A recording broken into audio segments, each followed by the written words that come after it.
Le temps change, tout simplement. On a des événements extrêmes de plus en plus nombreux. Il fait plus chaud l'été, il pleut plus souvent. C'est notre quotidien qui est en train de changer. Maintenant, il faut organiser nos modes de vie, organiser nos décisions publiques, nos investissements par rapport à ce qui est en train de changer. D'où cet enjeu maintenant devenu majeur d'avoir un débat approfondi. On n'est qu'au début de ce débat-là sur qu'est-ce qu'on doit faire par rapport aux trajectoires probables d'évolution du climat.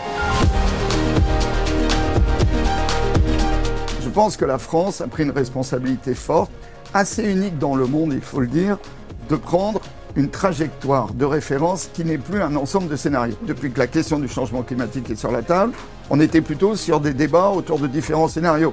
Les moins catastrophiques autour du 1,5 degré, les plus catastrophiques où on arrivait à 6-7 degrés d'augmentation des températures mondiales. Le plus 4 degrés en France, qu'en fait un plus 3 degrés au niveau mondial, c'est une trajectoire lucide, puisqu'elle correspond globalement à ce que sont aujourd'hui les engagements des États. Et comme on connaît l'inertie des grandes économies en Chine, en Europe, aux États-Unis, on va arriver dans le plus 3. Je crois qu'il faut un moment dire les choses, même en augmentant l'effort, et il faut encore le faire, sur la réduction des émissions de gaz à effet de serre. Le 2 degrés est aujourd'hui inaccessible.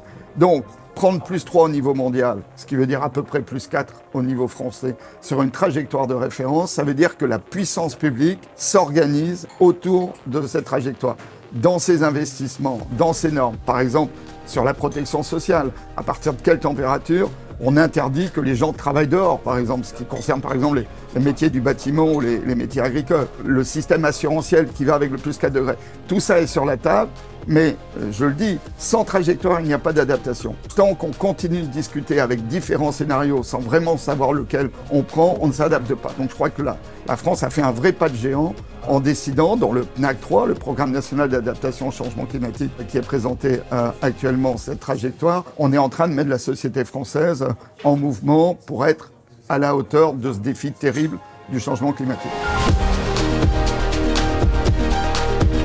Les mobilités, comme tous les autres, doivent se poser la question de l'ensemble des conséquences de ce plus 4 degrés. Elles sont multiples. Je crois qu'on n'est qu'au début de la réflexion. On a à la fois les risques de coupure du service via des événements extrêmes. Donc là, il faut des plans pour pouvoir maintenir le service de mobilité après un événement de type tempête, inondation. Ça veut dire le confort du voyage aussi. Est-ce qu'il ne fait pas trop chaud dans le métro ? Et que du coup, les gens reprennent leur voiture parce que c'est trop inconfortable d'être dans les transports publics. Je prends ces deux exemples, il y en a d'autres, y compris la dilatation des rails dans une trajectoire plus 4 degrés. Qu'est-ce qu'il faut prendre comme alliage? Toutes ces questions, donc il y a des questions techniques, il y a des questions plus sociales, et il y a à trouver le bon niveau d'investissement pour quand même que le transport public reste accessible à tous. Donc je crois qu'on n'est qu'au début de la réflexion, mais je porte la question de l'adaptation dans le débat depuis de nombreuses années. Je note quand même, en très peu de temps, ce débat est devenu central, et maintenant il faut rentrer vraiment dans l'opérationnel.